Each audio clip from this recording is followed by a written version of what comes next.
Hello, good morning eight class. हम प्रश्नावली कर रहे थे 14, है ना। गुणन खंडन के बारे में हम देख रहे थे।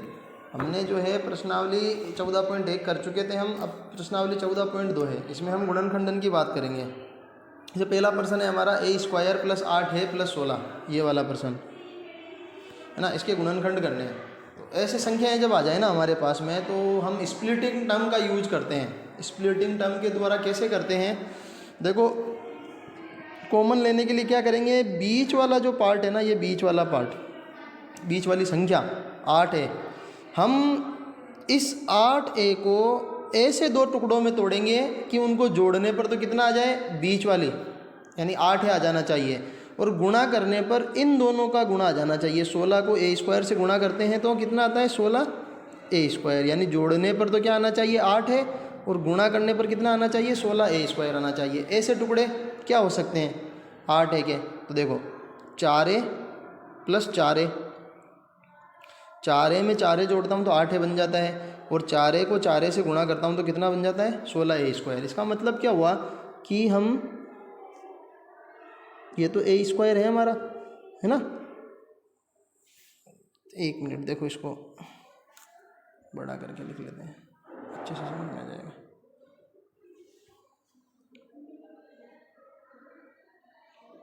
a² प्लस इस 8a को क्या लिख सकते हैं हम, 4a + 4a, ठीक है, और ये प्लस 16 ऐसा का ऐसा। अब देखो इन दोनों में क्या कॉमन आ रहा है, a कॉमन आ रहा है। इन दोनों में क्या कॉमन आ रहा है, 4 कॉमन आ रहा है, ठीक है। तो मैंने क्या किया, इन दोनों में से a कॉमन ले लिया। जैसे ही मैंने इन दोनों में से a कॉमन लिया तो यहाँ से क्या बचेगा, a² था ना, एक a बच गया, प्लस का चिन्ह, यहाँ से a बाहर आ गया तो कितना बचा, 4 बच गया। फिर प्लस 4 मैंने इधर से कॉमन ले लिया। जैसे ही मैंने 4 इधर से कॉमन लिया, यहाँ से बचा मेरे पास में a, है ना, यहाँ से a बचा, और यहाँ से 4 बाहर आ जाएगा तो कितना बचेगा, 4। यहाँ से भी कितना बच गया, 4 बच गया,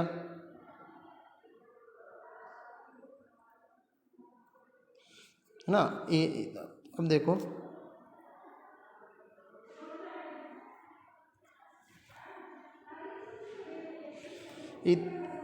इस पूरी संख्या में और इस पूरी संख्या में, ये एक संख्या है, इधर से भी a + 4 कॉमन आ रहा है, इधर से भी a + 4 कॉमन आ रहा है, तो a + 4 इधर से कॉमन ले लिया, तो यहाँ से क्या बच रहा है, सिर्फ ये a बच रहा है ना, ब्रैकेट a, और इधर से क्या बच रहा है, +4 बच रहा है। आया समझ में कि a² + 8 है + 16 को मैंने कैसे किया कि a² + 4a + 16 कर दिया, और इसको क्या कर दिया, a + 4, और इधर से 4 कॉमन लिया तो ये हो गया, ठीक है। अब देखो हमारा, इसकी बात तो हो गई ख़त्म। अब बात करते हैं इसकी, p² - 10p + 25।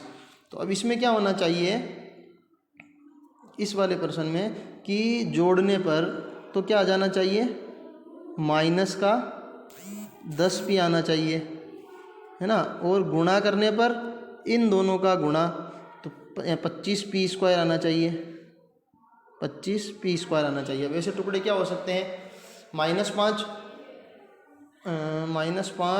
और -5 तो नहीं हो सकते। क्या टुकड़े हो सकते हैं यहाँ पे, 25p² हमारे पास में आना चाहिए, तो 25p कैसे आ सकता है, -5 और -5 से आ सकता है, बिल्कुल भाई। देखो -5 और -5 को जब मैं जोड़ता हूँ तो -5p को जोड़ता हूँ तो ये -10p हो जाएंगे, ठीक है। और गुणा करता हूँ तो माइनस प्लस हो जाएगा, और 5 × 5 25 हो जाएगा, p × p 25 हो जाएगा। अब देखो इसको कैसे हल करेंगे, इसको हल करने के लिए और थोड़ा बड़ा कर देता हूँ ताकि आसानी से दिख जाएगा तुम्हें। प्रश्न अपना ये है, ठीक है। अब देखो इसको हल करते हैं। सबसे पहले तो हमने क्या किया कि ये तो है अपना p²। अब ये जो -10p है ना, इसको मैंने क्या लिख दिया, -5p -5p, ठीक है, ये आया समझ में। और प्लस का 25। भाई हम क्या बात कर रहे थे स्प्लिटिंग टर्म में कि इसको ऐसे दो टुकड़े करो कि जोड़ने पर -10 आ जाए। तो -5p को जोड़ा तो माइनस के 10p आ गए हमारे पास में। और जब इन दोनों को गुणा करते हैं तो माइनस इंटू माइनस क्या होता है प्लस, और 5 × 5 25 और p × p स्क्वायर, इन दोनों के गुणा के बराबर हो जाएगा वो, ठीक है। अब देखो इन दोनों में अगर मैं बात करता हूँ तो क्या कॉमन आ रहा है, एक p कॉमन आ रहा है, p कॉमन ले लिया यहाँ से, तो यहाँ से एक p बच गया मेरे पास में, माइनस का चिन्ह और ये 5, ठीक है। इन दोनों में देखा तो क्या कॉमन आया, माइनस का 5p, तो यहाँ से भी क्या बच जाएगा p और -5। अब देखो यहाँ पे तुम्हें कन्फ्यूजन हो रहा होगा कि सर यहाँ पे तो प्लस का चिन्ह, यहाँ माइनस कैसे लिया। तो देखो बच्चों, जब इस -5 को मैं p से गुणा करता हूँ तो क्या आता है, माइनस का 5p, यहाँ वाली संख्या आ गई -5p। अब जब -5 को इस -5 से गुणा करूँगा तभी तो प्लस के 25 आएंगे, समझे मेरी बात। तो यहाँ माइनस के चिन्ह इसलिए हमने अंदर क्या ले लिया, माइनस, यानी कहने का मतलब क्या हुआ कि जब बाहर माइनस का चिन्ह लेंगे तो अंदर के चिन्ह बदल जाएंगे।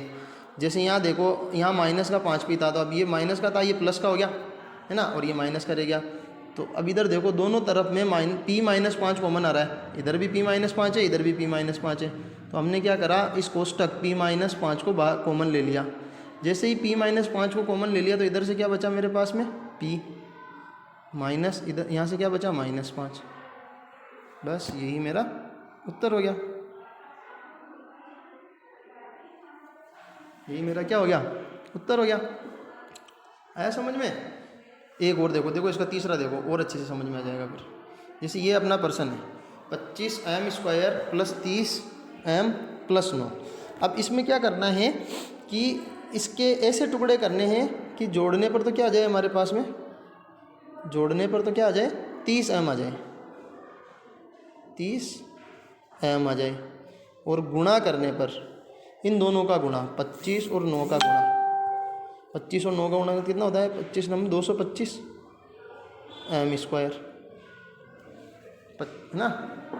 तो क्या कर सकते हैं अपन, देखो 15 और 15 कर सकते हैं ना, 15 + 15 करते हैं तो 30 हो जाता है, और 15 × 15 करोगे तो 225 हो जाएगा। तो देखो प्रश्न यही है, इसको मैं ऐसे लिख सकता हूँ, पहले प्रश्न लिख लो एक बार सीधा सीधा, तिरछा दिख रहा है ना थोड़ा सा, 25m² + 30m + 9, ठीक है। अब देखो ये प्रश्न हो गया हमारा। हमने कैसे तोड़ा था इसको, ये 25 की जगह तो 25 ही रह गया मेरे पास में, 25m² रह गया, प्लस 30m का हमने 2 टुकड़े कर दिए थे। इसको कैसे लिख दिया था हमने, 15m + 15m, और ये +9, ठीक है। ये 15m + 15m क्यों लिखा हमने इसको, क्योंकि 15 और 15 को जोड़ते हैं तो 30m बन जाता है, और 15 को 15 से गुणा किया तो 225 आता है, और 25 नम भी कितने होते हैं, 225 होते हैं। चलो आगे की बात करते हैं। 25m और 15m, इन दोनों में क्या कॉमन आ रहा है, देखो 5m कॉमन आ रहा है दोनों में से, 5m हमने कॉमन लिया। जैसे ही मैंने 5m लिया तो यहाँ कितना बचेगा, 25 की जगह कितना बचेगा, 5, क्योंकि 5m 25 होता है, और 1m बाहर आ गया तो अंदर कितना बचा, 1m बचा, 5m बच गया, प्लस m बाहर आ चुका है, 5 बाहर आ गया, तो यहाँ से क्या बचेगा, 3, 5m + 3 बच गया, ठीक है। अब यहाँ से क्या कॉमन लेंगे हम, 3 कॉमन लेंगे, कितना लेंगे, 3, तो क्या बचेगा, देखो 3 पंजे, यानी यहाँ से बचा 5m + 3। हमेशा ध्यान रखना बच्चों, जब कॉमन लेना हम तो इधर कोष्टक में जो संख्या आई है ना, इधर भी वही संख्या आएगी, तभी तो हमारा कॉमन बनेगा दोनों साइड में। तो अब देखो इस पूरे टर्म में, इस पूरी टर्म में और इस पूरी टर्म में 5m + 3 कॉमन आ रहा है दोनों तरफ, है ना ये, तो कोष्टक पूरा का पूरा हमने बाहर ले लिया, 5m + 3, ठीक है।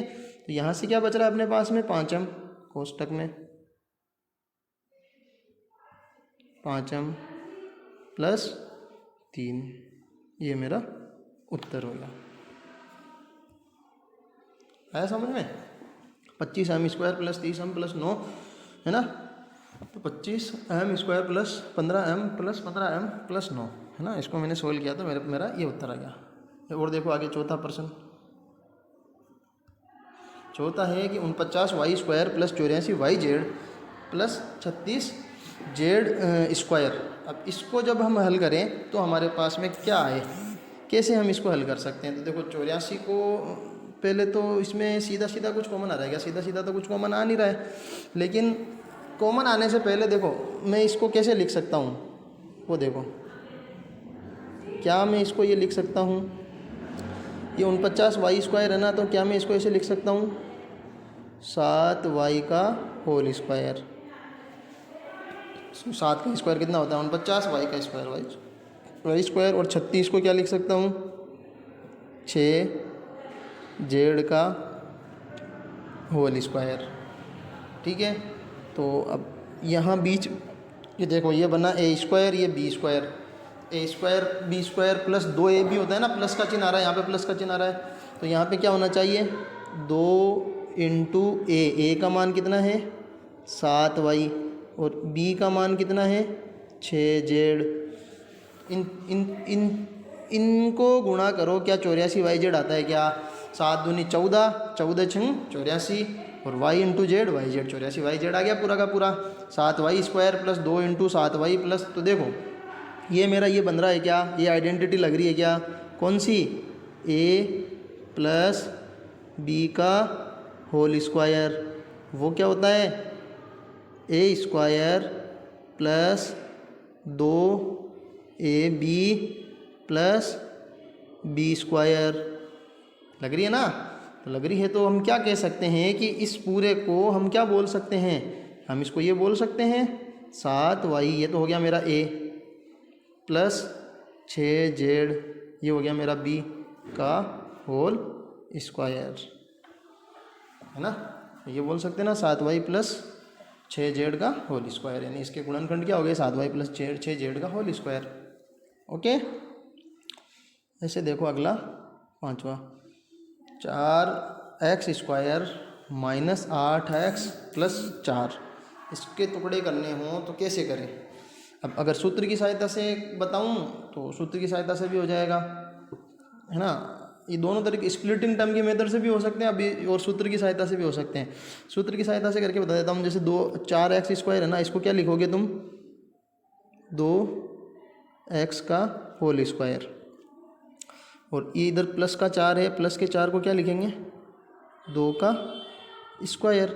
यहाँ माइनस का चिन्ह है, और माइनस का चिन्ह है तो 2ab आता है, इंटू a का मान कितना है अपना 2x, और b का मान कितना है 2, तो 2 इंटू 2 इंटू 2 कितना हो गया 8x, है ना। अब यहाँ पर कौन सी आइडेंटिटी लग गई हमारी, a माइनस b का होल स्क्वायर, वो क्या होता है a² minus 2ab minus plus b², बस यही तो बन रहा है यहाँ पे। तो इसको हम क्या लिख सकते हैं, इसको हम लिख सकते हैं 2x plus minus 2x minus 2 का होल स्क्वायर, हमारा उत्तर हो जाएगा। छठा देखो 121b² minus 88bc plus c²,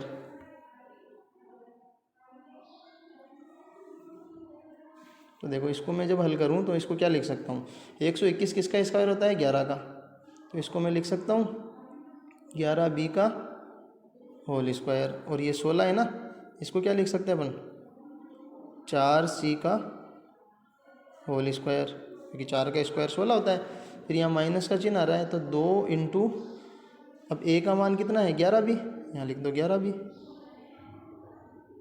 और b का मान कितना है 4c, यहाँ लिखो 4c। इन तीनों को गुणा करो, देखा 88bc नहीं आ रहा है क्या, 11 दूनी 22, 22 चौक 88 आ रहा है ना। तो a² minus 2ab plus b², ये वाली आइडेंटिटी लग रही है कि नहीं लग रही है, कौन सी a माइनस b का होल स्क्वायर, और वो क्या होता है A square minus 2ab plus B square. ठीक है, तो इसको क्या लिख सकते हैं अपन, 11b माइनस 4c का होल स्क्वायर, है ना।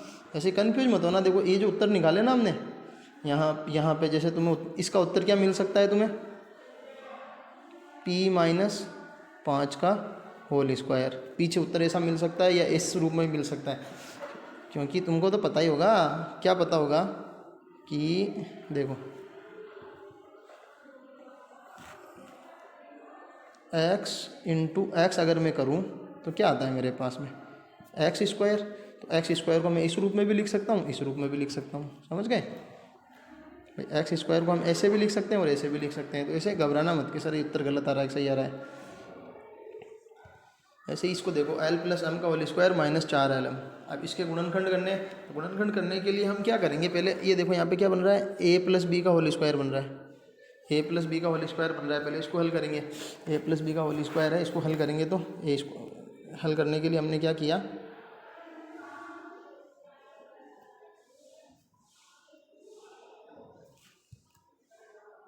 देखो यहाँ ए क्या हो जाएगा, a प्लस बी के होल स्क्वायर से खोलो इसको, तो ये तो हो जाएगा l स्क्वायर प्लस 2ab आता है ना, a b plus B square minus 4lm। ठीक है, अब देखो l स्क्वायर की जगह l स्क्वायर रह गया, है ना। अब ये 2lm प्लस का है, 4lm माइनस का है, तो कितने बचेंगे, माइनस के 2lm बचेंगे हमारे पास, माइनस के 2lm। ठीक है, m है ये ना, lm बचा और ये m स्क्वायर। अब इसको देखो बच्चों कि मैं ऐसे लिख सकता हूँ क्या, कैसे बना गया मेरे पास में, इसको ऐसे लिख सकते हैं क्या,